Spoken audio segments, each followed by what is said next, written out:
1800 பக்கங்களில் தன்னுடைய அனுபவங்களை மீண்டும் பதிவு செய்து இன்றைக்கு வெளியிட்டிருக்கிறார் அன்பு நண்பர் திரு மனுஷ்யபுத்திரன் அவர்கள். பேச்சாளராக இருக்கக்கூடிய என்னை போன்றோருக்கெல்லாம், ஆசிரியராக இருந்து பாடம் நடத்துகின்ற என்னை போன்றோருக்கெல்லாம் வாசிப்பு என்பது வேறு வேறு தளத்தில் உறுதி செய்யப்படுகிறது. சில வாசிப்புகள் என்ன செய்யும் என்றால், இதை மக்களிடத்தில் போய் சொல்லலாமே என்று நம்மை தூண்டும். சில வாசிப்புகள் பாடம் நடத்துவதற்கானது. ஆனால் என் வாழ்க்கையில் வாசிப்பு தளத்தில் யாருடனும் பகிர்ந்து கொள்ள வேண்டிய அவசியமே இல்லை என்கின்ற நிலையில் வாசித்து மகிழ்கின்ற நூலைத்தான் நான் எப்பொழுதும் நேசித்திருக்கிறேன். அப்படிப்பட்ட நூல்கள் அவ்வளவு எளிதாக கைக்குள் அடங்கி விடுவதில்லை, வந்து விடுவதில்லை. மனுஷ்யபுத்திரனுடைய புத்திசாலித்தனம் 5 பேருக்கும் பிரித்து இந்த கவிதைகளை அனுப்பியிருக்கிறார். தொலைபேசியில் தொடர்பு கொண்டு நான் பேசும் பொழுது சொன்னேன், மனுஷ்யபுத்திரன் அவர்களே, உங்களுடைய கவிதை நூல்களின் வெளியீட்டு விழாவில் மட்டும் ஐயோ நான் கொண்டு வந்த நோட்ஸ் எல்லாம் இவர் பேசிட்டாரே என்று யாரும் கவலைப்பட தேவையே இல்லை, அவ்வளவு கவிதைகளை நீங்கள் எழுதுகிறீர்கள் என்று நான் சொன்னேன். அப்பொழுது அவர் சொன்னார், இன்றைக்கும் அதேதான் நிகழப்போகிறது. ஏனென்றால் உங்களுக்கு கொடுத்தனுப்பிய கவிதைகளை நான் இன்னொருவருக்கு கொடுத்தனுப்பவில்லை என்று சொன்னார். இந்த குருநாதர் தான் இதை 5 பகுதிகளாக பிரித்து தந்திருக்கிறார். அவர் மொழியில் சொன்னால் 5 குவார்ட்டர்களாக அவர்தான் பிரித்து தந்திருக்கிறார் என்று BK அவர்கள் இப்பொழுது குறிப்பு தருகிறார்கள் மேடையிலிருந்து. நான் இந்த புத்தகத்தை ஒரு பரபரப்பான நாவலை படிப்பது போல் புரட்டி புரட்டி படித்துக் கொண்டே இருந்தேன். இந்த அனுபவத்தை நான் சொல்லித்தான் ஆகுவேன். அதிலிருந்து சில பகுதிகள் என்ன பண்ணிருச்சு, என்ன நிலை குத்தி என்னை அப்படியே 2-3 முறை படிக்க வைத்தேன். நான் அந்த கவிதைகளை எல்லாம் கட் பண்ணிட்டேன். இதை பேச போறோங்கிற நினைப்பு இல்லாம அதை கட் பண்ணிட்டேன். அந்த கவிதைகள் எல்லாம் கட் பண்ணி பக்கத்துல வச்சுக்கிட்டே இருந்தேன். அது சொல்லுவாங்க இல்லையா, நான் எப்பொழுதும் ரூமியை வாசிப்பேன். ரூமி சொல்லுவார், தொழுகை நடக்கின்ற பொழுது சில நேரங்களில் தொழுகை நிகழ்ந்து விடுகிறது என்று சொல்லுவார். தொழுகை செய்கின்றவர்கள் எல்லோருக்கும் தொழுகை நிகழ்ந்து விடுவதில்லை. இது சில வினாடிகளில் தொழுகை நிகழ்ந்து விடுவது போல் கவிஞர்கள் கவிதைகளை எழுதுகின்ற பொழுது சில நேரங்களில் கவிதை நிகழ்ந்து விடுகிறது. அப்படிப்பட்ட கவிதைகளைத்தான் இன்றைக்கு உங்கள் மத்தியில் நான் சுமந்து வந்திருக்கிறேன். 20 ஆண்டுகள் எனக்கு மனுஷ்யபுத்திரன் அவர்களை தெரியும். அவர் எழுத தொடங்கிய அந்த காலகட்டங்களில் எல்லாம் அவரோடு எந்த ஒரு நட்புறவு இல்லை.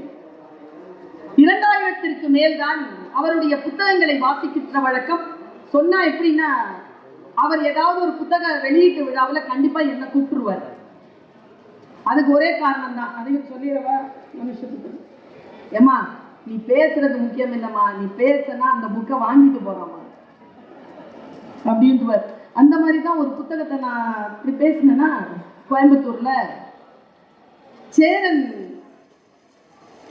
ரயில்வே ஸ்டேஷன் ரயில்ல ஏறி உட்கார்ந்துருக்கேன். B1 coach.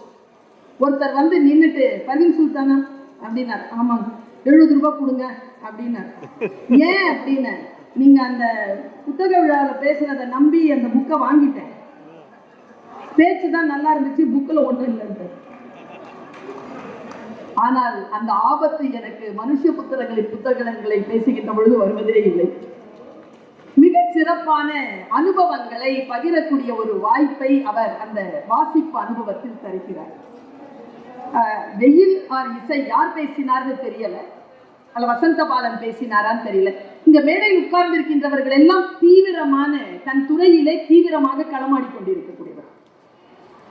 இசை பேச்சையும் வெயில் பேச்சையும் நாம மறுபடியும் காதுல வந்து அந்த ஏர்பட்ஸ்ல மாட்டிக்கிட்டு தான் கேட்கணும், முழுக்க கேட்கணும் அந்த பேச்சை. வெளி அரங்கத்திற்கான பெரு அரங்கத்திற்கான பேச்சு அல்ல, அது நமக்கான பேச்சு.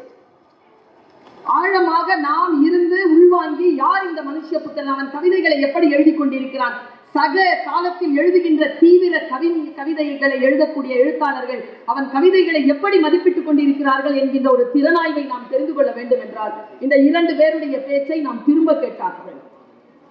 ஒரு அற்புதமான ஒரு அரங்கம் தான் இது. உண்மைதான், நாம் பார்க்க தவற விடுகின்ற காட்சிகளை கவிஞர்கள் கண்டுகொள்கிறார்கள். இப்போ மீன் பிடிக்கிறான், மீன் பிடிச்சிட்டு கரைக்கு வந்து மீன் விற்கிறான், நாம மீன் வாங்கி சாப்பிடுறோம். ஆனால் ஒரு கவிஞருடைய பார்வையில் மட்டும்தான் இந்த மீன் பிடிக்கின்ற அந்த வினாடி எப்படி சிறைபிடிக்கப்படுதுன்னு பாருங்க. தூண்டில் மீன், தூண்டில் மீன் அதன் கண்களில் விடை பெற்றுக் கொண்டது நதி. நீங்க தான் எழுதுனீங்களா? 2வது பரிசு கிடைச்சது உங்களுக்கு. உங்க பேருப்பா?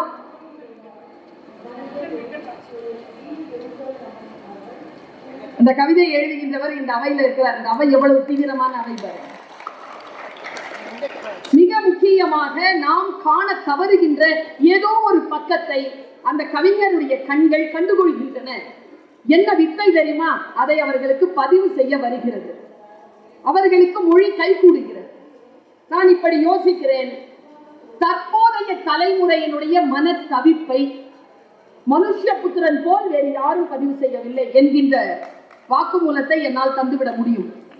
ஒரு கவிதையில் அவர் எழுதுகிறார், நான் மிக நெருங்கி அவருடைய கவிதைகளோடு நான் நெருங்கி பயணப்பட்ட தருணங்கள் மிக அற்புதமானவை. அவர் சொல்றார், ஷூக்கு பாலிஷ் போட்டுட்டு இருக்கிற ஒரு சிறுவனின் தலை அசைவை பார்த்தால் என் உள்ளம் பேரன்பினால் பொங்குகிறது என்று எழுதுகிறார். இதை யாரால் உணர முடியும்? ஒரு கவிஞனால் மட்டும்தான் அதை பார்க்க முடியும். அந்த ஷூ பாலிஷ் போட்டுட்டு இருக்கிற அந்த குழந்தையினுடைய தலையை, அந்த சிறுவனுடைய தலையை பார்த்து மனதில் பேரன்பு பெருக்கெடுக்கிறது என்று சொல்லக்கூடியவர் மனுஷ்யபுத்திரன். மனுஷ்யபுத்திரன் திராவிட முன்னேற்ற கழகத்தில் இந்த பொறுப்பில் இருக்கிறார், நூலக ஆணைய குழுவில இந்த பொறுப்பு, அதெல்லாம் இல்ல. மனுஷ்யபுத்திரனை பற்றி வரலாறு எழுதும் என்றால் அவனை ஒரு கவிஞனாக, ஒரு படைப்பாளனாகத்தான் இந்த வரலாறு குறித்துக் கொள்ளும். 40 வருஷமா எழுதுற 50வது நூல் சாதாரணமான விஷயம் அல்ல. ஒரு பிசாசு மாதிரி, ஒரு ராட்சதன் மாதிரி எழுதிக்கிட்டே இருக்கிற. இப்படி சொல்றேன் பாருங்களேன். அவருடைய கவிதையில என்ன தப்புன்னு பிடிச்சது என்ன? நான் காலேஜ்ல டீச்சரா இருக்கிறேன். 17 to 19 வயசு இருக்கக்கூடிய குழந்தைகள் தான் என்னுடைய மாணவிகள். கடந்த 23 ஆண்டு காலமாக அவர்களோடு தான் என்னுடைய 8 மணித்தியாலம் கழிகிறது. அவர்களுடைய வாழ்க்கையில அந்த 23 ஆண்டு காலமாக அந்த ஜெனரேஷனுடைய மென்டாலிட்டி, சைக்காலஜி எப்படிலாம் மாறிட்டு இருக்குங்கிறத நேரடியா பார்க்கிறவர்கள். அதுல இவர் ஒரு கவிதை எழுதியிருக்கார். இங்க நிறைய யூத் வந்திருக்கிறீங்க, கண்டிப்பா இதை ஏத்துக்குவீங்க. இந்த நகரத்தில் ஒரு நாள் செல்போன் ரீசார்ஜ் செய்ய மின்சாரம் இல்லாவிட்டால் 1,00,000 காதல்கள் சந்தேகத்திலும் பதற்றத்திலும் மூழ்கிவிடும். இவ்வளவு பயமா இருக்கு தெரியுமா? ஏன் தெரியுமா? அது அவ்வளவு உண்மை, அவ்வளவு உண்மை. அது காத்திருப்பு என்பதெல்லாம் கிடையவே கிடையாது. அந்த வினாடியில போன் எடுக்கலன்னா இது வேற ஒரு சூழல்ல போய்கிட்டு இருக்கு என்று நினைக்கக்கூடிய எண்ண அலைகளில் இன்றைய தலைமுறை இருப்பதனை பதிவு செய்திருக்கக்கூடிய ஒரு கவிதை. நான் எவ்வளவு புத்திசாலி பாருங்க. 1800 பக்கத்தை எப்படி காட்டுற பாருங்க. உன்னை யாரும் அணைத்துக் கொள்ளவில்லை, ஆனா சைஸ் ஒழுங்கா இருக்கணும்.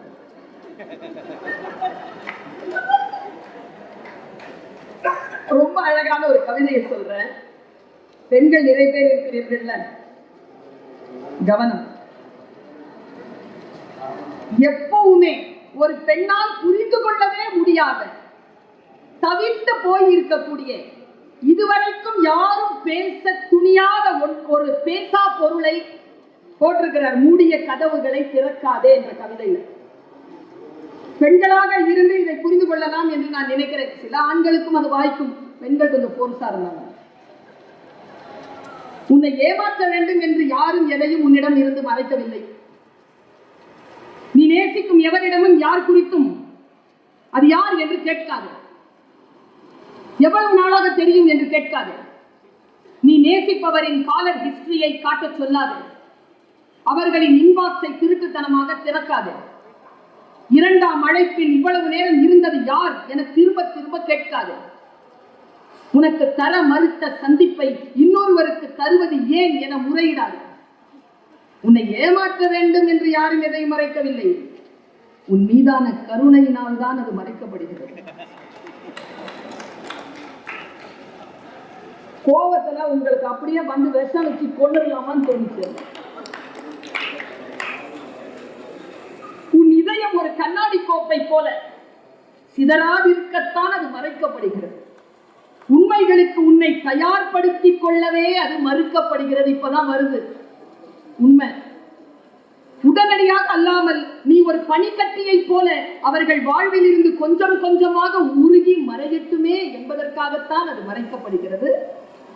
இந்த உறவை இன்னும் கொஞ்ச நேரம் நீட்டிக்கலாமே எனும் விருப்பத்தால் தான் அது மறைக்கப்படுகிறது. குற்ற உணர்வினால் தான் அது மறைக்கப்படுகிறது. உன்னை ஒரு ஞாபக சிற்பமாக மாற்ற அவர்களுக்கும் அவகாசம் தேவைப்படுகிறது என்பதனால் அது மறுக்கப்படுகிறது. காதலர்கள் விரைந்து அழியும் உலகில் மனிதாபிமானம் எவ்வளவு விரைந்து அழிவதில்லை என்பதனால் தான் அது மறைக்கப்படுகிறது. உன் அன்புக்குரியவரின் மூடிய கைகளை பிடிவாதமாக திறக்காது. மாறாக சாத்தியிருக்கும் கதவுகளை ஒரு விருந்தாளியை போல மெதுவாக தட்டு. உன் மீதான காதல்களை ஏற்றுக்கொண்டது போல கருணையையும் ஏற்க பழகு. இந்த கவிதையை ரொம்ப நுட்பமா கேட்டாங்கன்னா நிறைய காதலர்கள் வாழ்க்கையில் பிரேக்கப் நடக்கும். கருணையுடன் இருந்து கடந்து போ என்கிறார். எனக்கு எங்க மனுஷ பிடிச்சிருக்கு தெரியுமா? வெயில் சொல்லுகின்ற பொழுது காதல், பிரிவு, ஏக்கம், கண்ணீர், நான் என்ன ஏன் ஏன் என்கின்ற கேள்வி நான் கேட்கிறேன். இது இல்லாம வேற ஒரு வாழ்க்கை மனிதனுக்கு அகம் சார்ந்து கிடையாது. இந்த அகத்தினுடைய விசாரிப்பு தான் மனுஷ். நம் அகங்களை அவர் விசாரிக்கிறார். அது அவர் மேல தூக்கி போட்டுக்க வேண்டியது இல்லை. நிறைய தோழிகளை வைத்திருக்கிறார், நிறைய அவர் மீது இருக்கு. அந்த புத்திசாலித்தனம் அவருக்கு இருக்கும் என்று நான் நினைக்கிறேன். வெயிலுக்கு ஏதோ மனக்கசப்பு நிறையவே இருக்குது. இசை அதை ஆமோதிக்கிறது. இங்க பாருங்க, நான் இத சொல்றேன், நீங்க வீட்டுக்கு போய் இதை கொஞ்சம் யோசிச்சு பாருங்க. இன்றைக்கு குடும்ப உறவுகளில் நம்மை விட மூத்தவர்களாக இருக்கக்கூடியவர்கள் நம்மிலிருந்து எதை எதிர்பார்க்கிறார்கள் என்று மனுஷ் சிந்திக்கிறார். வயோதிகத்தின் மிகப்பெரிய அவலம் சிறிய அன்புகள், சிறிய கருணைகளுக்கெல்லாம் மனம் கசிந்து கலங்குவதுதான். நீங்க உங்க தாத்தாவுக்கு போய் ஒரு ஹாப்பி பர்த்டே சொல்லுங்களேன், அவர் கண் கசியும். அவர் கண் கசியும். ஏன் தெரியுமா? அது கரெக்டா ரெண்டே வரியில அதுக்கு தீர்ப்பு சொல்ற. இந்த மனித மனங்களின் அவலங்களை விசாரிக்கிறது அந்த இரண்டு வரி. அவ்வளவுக்கா எல்லாம் கருணையற்று இருக்கின்றன. கருணை இல்லாத இந்த உலகம் பெரியவர்களுக்கு ஒரு சிறிய வார்த்தையையும் அன்பையும் கூட தருவதில்லை. அதனால் ஏங்கி ஏங்கி அவர்கள் அது வருகின்ற பொழுது அவர்கள் கண்கள் கசிந்து போகின்றன என்று எழுதுகிறார். ரொம்ப முக்கியமான ஒரு விஷயம், எனக்கு தெரியாத ஒரு விஷயத்தை அவர் சொல்லிக்கொண்டே வருகிறார். அவர்கள் கால்கள் பற்றி நிறைய குறிப்புகளை இந்த புத்தகம் தருகிறது. போன புத்தகத்திற்குமான முந்தைய புத்தகத்தில் உடல் எடை குறித்து அவர் நிறைய எழுதியிருந்தார். இப்போ அவர் அந்த கால்களின் வலி குறித்து எழுதுகிறார். நாம எல்லாம் சாதாரணமா தானே நினைப்போம், போலியோ கால்கள் தானே மரத்து போயிருக்கும். இல்ல, அது வலிக்கும், அது ரொம்ப வலிக்கும். அந்த வலியோடு இருக்கக்கூடிய அந்த கால்களை குறித்து அதற்குள்ளாக கசிகின்ற அந்த ஈரம் குறித்து, மனிதநேயம் குறித்து, நான் வலிகளோடு தான் ஐயா உன்னை நேசித்துக் கொண்டிருக்கிறேன், உன்னை பற்றி சிந்தித்துக் கொண்டிருக்கிறேன் என்பதுதான் மனுஷ்ய புத்திரனுடைய கவிதைகளின் முகவரி. எப்படி எழுதுறாரு பாருங்க. அவரை பத்தி சொல்ற, அவர் நிறைய பேர் நம்ம அப்படிதான், எனக்கு தெரிஞ்சு பிகே எல்லாம் கூட அப்படிதான். அதீத சந்தோஷத்திலும் சரி, அதீத துக்கத்திலும் சரி, அந்த நாளில் தலையிலிருந்து எவரையும் பார்க்காமல் மணிக்கணக்கில் வேலை செய்து கொண்டிருப்பேன். நான் ஒரு நிமிடம் வேலையை நிறுத்தினாலும் இந்த உலகம் என்னை கண்டுபிடித்து விடும். ஒரு நிமிடம் நான் வேலையை நிறுத்தினாலும் இந்த உலகம் நான் சந்தோஷமா இருக்கிறேன் இல்லைன்னா துக்கமா இருக்கிறேன்னு கண்டுபிடிச்சிடும். அழுவதற்கு நேரம் இல்லாதவர்களை எவராலும் அழ வைக்க முடியாது என்று சொல்லி தன் வேலையின் தீவிரத்தன்மையை பேசுகிறார். நாம் எல்லாம் இளைப்பாறுகின்ற பொழுது அந்த இளைப்பாறுதலையே தன்னுடைய பணியாக செய்யக்கூடியவராக மனுஷபுத்திரன் இருக்கிறார் என்று அவருடைய கவிதை சொல்கிறது. ஆஹா, இது நிறைய ஃபார்வர்ட் மெசேஜ் அனுப்புவீங்களா? ஒரு காலம் இருந்ததுங்க, எல்லாரும் லவ் லெட்டர் அனுப்பி காதலியோ காதலனையோ சந்திப்பாங்க. இது என்னன்னா, எனக்கு தெரிஞ்சு ஒரு 70களுக்கு பின்னாலாம் நல்லா எழுதுறவன் வச்சு எழுதுவாங்க. அதை கொண்டு போய் காதலன் கிட்ட கொடுப்பாங்க, காதலி கிட்ட கொடுப்பாங்க. இங்க பாருங்க, அவர் எழுதுற காதல் கவிதைகளின் ஒரே துயரம், நாம் காதல்களை இழந்த பின்னும் சிலருக்கு எழுதிய காதல் கவிதைகளை திரும்ப பெற முடியாது என்பதுதான். காதல் போயிடுச்சு, காதல் கடிதம் எழுதி அந்த பொண்ணுக்கு அந்த பையனுக்கு கொடுத்தோமே, அந்த கவிதை அதை திரும்ப பெற முடியாது. உனக்கு எழுதியது என இன்னொருவருக்கு பெயர் மாற்றி கொடுத்தாலும் யாருக்கு எழுதப்பட்டதோ அவர்களின் உடல் வாசனையை அதிலிருந்து அழிக்கவே முடிவதில்லை. சொற்கள் காயங்களாகவும் காயங்கள் தழும்புகளாகவும் ஆவதை படித்தான். நான் சொன்னேன்ல, இந்த புத்தகத்தை வச்சுட்டு படிக்கும் பொழுது நமக்கும் அந்த கவிதைகளுக்கும் நடுவிலே ஒரு உறவு ஏற்படுகிறது. இது எல்லா கவிதைகள் வாசிப்பிலும் நிகழ்ந்து விடுவதில்லை. அவர் எழுதுகிறார், வெயில் சொன்னார், இசை அதை குறித்து எழுதியிருப்பதாக வேறு சிந்தனையில் அவர் எழுதுறார். இந்த கவிதை பாருங்க, உங்க கவிதையா இருந்தா சொல்லுங்க. எழுதியிருக்கார், நான் தூங்கும் போது பார்க்கிறவர்கள் சொல்கிறார்கள், தூக்கத்தில் என் தலையை நானே கோதிக்கொள்கிறேன் என்று. அவ்வளவு தூரம் தனித்து போய்விட்டேன்னா என்ன, தாழ முடியவில்லை. நம்ம தலையை நாமளே கோதிக்கிறது இருக்குல்ல. இளத்திரை ஒரு கவிதை எழுதியிருந்தாங்க நண்பா. நான் கோபத்துல அன்னைக்கு என்ன ஆச்சுன்னு தெரியல, எனக்கு 2009-10 இருக்கும். கோபத்துல வெளியில வீட்டை பூட்டிக்கிட்டு வெளியில கிளம்பி 2 வீலரை எடுத்துக்கிட்டு நேரா லைஃப் ஸ்டைல் பக்கத்துல வீட்டுக்கு பக்கத்துல நேரம் அங்க போயிட்டு 2 டீ கப் வாங்கினேன். வாங்கிட்டு வந்து நேர வீட்டுல 2 கப்ல டீ தயாரிச்சு போட்டு ஒரு கப்பா முன்னால டைனிங் டேபிள் வச்சுட்டு ஒரு பக்கம் இந்த பக்கம் வச்சுட்டு உட்காந்து குடிச்சேன். அது என்ன கோபம்னு எனக்கு தெரியல. அது நடந்தது ஒரு கவிதையால். இளம்பிறை நீ எழுத மறுக்கும் எனது அழகு என்கிற புத்தகத்தில் எழுதியிருந்தாங்க, உலகத்திலேயே கொடுமையானது நமக்கு நாமே தயாரித்துக் கொள்ளும் ஒரு கோப்பை தேநீர் தான். அது ரொம்ப வலிச்சிருச்சு எனக்கு. நம்ம 2 கோப்பை வாங்கிட்டு வந்து முன்னால் அந்த கோப்பையை பார்த்துக்கிட்டே குடிச்சிருக்கிறேன். யோசித்து பார்த்தால் தனிமை ஒரு மனிதனை என்னென்னமோ செய்யும். அந்த விஷயங்களை பதிவு செய்ய தெரிந்திருக்கிறது இவருக்கு. அன்பே, நம்மை பிரிப்பது நம் மனங்கள் அல்ல, எண்ணங்கள் அல்ல, பருவங்கள் அல்ல, இந்த நீண்ட சாலைகள், இந்த வளைந்த பாலங்கள், இந்த நீண்ட வெயில், இவைதான் நம்மை பிரிக்கின்றன, மேலும் நம்மை சேர்க்கின்றன என்று எழுதுகிறார். இது ரொம்ப முக்கியம். காதல்ல எதுங்க முக்கியம்? மனிதர்களா காதல்? இப்பொழுதெல்லாம் மனிதர்கள் தான் முக்கியமாக போயிட்டாங்க, உணர்வுகள் இல்லை. அந்த உணர்வுகளுடைய அந்த வெயிட்டேஜ் இருக்கு இல்லையா, அதனுடைய எடை, அதன் எடையை மனுஷ எப்படி எழுதுற பாருங்க. என்றாவது உனக்கு என் கூடவே இருந்துவிட வேண்டும் என்று தோன்றும். அப்போது யோசிக்காமல் எல்லாவற்றையும் விட்டு வந்துவிடு. நீ என்னை நோக்கி மிகவும் தாமதமாக வரும்போது நான் இல்லையே என பயப்படாதே, அது அப்படித்தான் நிகழும். நீ என்னிடம் வருவதுதான் முக்கியமே தவிர வரும்போது நான் இருப்பதல்ல. நான் இருக்கிறது முக்கியம் இல்லை, அதை விட முக்கியமானது நீ வருவது. இங்க நிறைய பேர் கோச்சிக்கிட்டு இருக்கிறீங்களா, சண்டை போட்டுட்டு இருக்கிறீங்கல்ல நண்பர்கள் கிட்ட, உங்களுக்கெல்லாம் ஆன கவிதை தான். சண்டை போட்டுக்கொண்டு எங்கேயோ உட்கார்ந்து இருக்கிறானே அறச்சிற்றத்துடன் அந்த நண்பன், அவன் சொன்னதாக மனதில் நினைத்துக் கொள்ளுங்கள் ஒரு கவிதை. ஒருவேளை இந்த கவிதை உங்களுடைய நண்பனை உங்களோடு போய் சேர்த்துக் கொள்ளலாம். பழைய நண்பரே, யாரிடமோ என்னை பற்றி கோபித்துக் கொண்டீர்களாம், நான் உங்களை கண்டுகொள்ளவே இல்லை என. நான் இறந்து விட்டது கூட தெரியாமல். செத்துட்டேன் நான், என்னை பத்தி குறை சொல்லிட்டு இருக்கிற, பேசலையா என்னோட? இந்த விஷயத்துல எனக்கு வண்ணதாசனை நினைவு கூட்டுகிறது. வண்ணதாசனுடைய கவிதைகள் எனக்கு நினைவுக்கு வருகிறது. அதோ என் நண்பன் வருகிறான், அவன் தான் செத்து விட்டானே என்று யோசித்தேன். அப்படி யோசிக்காமல் இருந்திருந்தால் அவனே கொஞ்ச நேரத்திற்கு வந்திருப்பான். இந்த விசாரணைகள் தான் சொற்களை படிப்பவர்கள் இங்க இருக்கிறீங்க, இந்த அவையில இருக்கிறீங்க.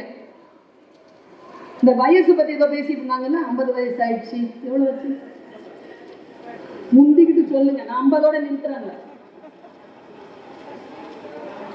நேற்று 91 வயது மனிதர் ஒருவரை புத்தக கண்காட்சியில் சந்தித்தேன். கூன் விழாமல், கண்களை இடுக்கி பார்க்காமல் நேராக என்னை பார்த்தார்.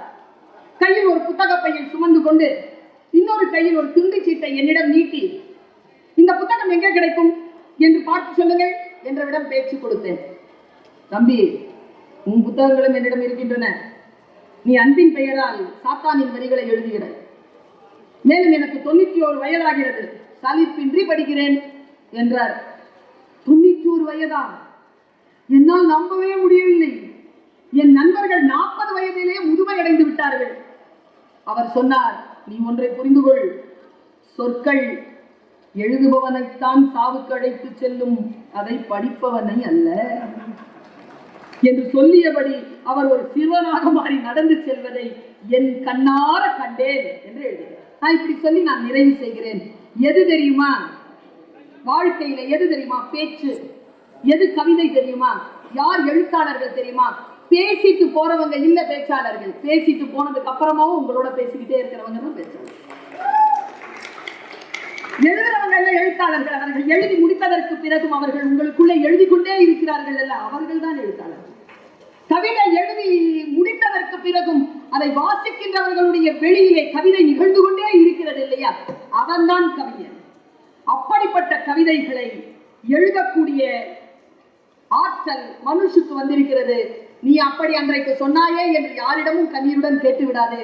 அந்த சொன்ன தருணம் தான் உண்மையானது, அதற்கு பிறகானது எல்லாம் நடந்து முடிந்தவை என்று எழுது. யோசித்து பார்த்தால் அவர் நம்மை வழிபடுத்துகிறார். என்னை நீ துறந்தது அல்ல என் வருத்தம், அது உனக்கு அவ்வளவு எளிதாக இருந்தது என்பதுதான் எனக்கு தாழ்வுணர்ச்சியை தருகிறது. ஒரு மனிதனை இவ்வளவு விசாரிக்க முடியுமா ஒரு நாள்? உன்னை பற்றி அந்த நினைப்பை, இதுதான் நிறைவு கவிதை, என் பேச்சு நிறைவு கவிதை. இந்த மனசு ரொம்ப பேய். எதை நினைக்க கூடாதுங்கிறோமோ அதுதான் நினைப்புல வரும். இதை என்ன பண்ணலாம்? மனுஷனுடைய கரங்களை, சிறுவிரலை பிடித்துக் கொள்ளுங்கள். அந்த சிறுவிரல் காட்டுகின்ற அந்த திசையில் இந்த கவிதை செல்கிறது. உன்னை பற்றிய இந்த நினைப்பை எப்படித்தான் தடுத்து நிறுத்துவது? மனம் பிறழ்ந்தவர்களை கட்டி வைக்கும் அதே மண்டபத்தூணில் தான் அந்த நினைப்பையும் கட்டி வைக்க வேண்டும் என்று சொல்லி முடிக்கிறார் அந்த கவிதையை. மனித மனம் விசாலமானது, அது பல்வேறு விதமான விசித்திர தன்மை கொண்டது. அதை விசாரிக்கின்ற பொழுதே அது நழுவி சென்றுவிடும். அதை பிடித்து கொண்டு வந்து எழுத்தில் வடித்து கொடுக்கக்கூடிய ஒரு மகா கவிஞனை இந்த காலம் நமக்கு கொடுத்திருக்கிறது என்றால் அவனை நாம் சரியாக கண்டுகொள்ள வேண்டும்.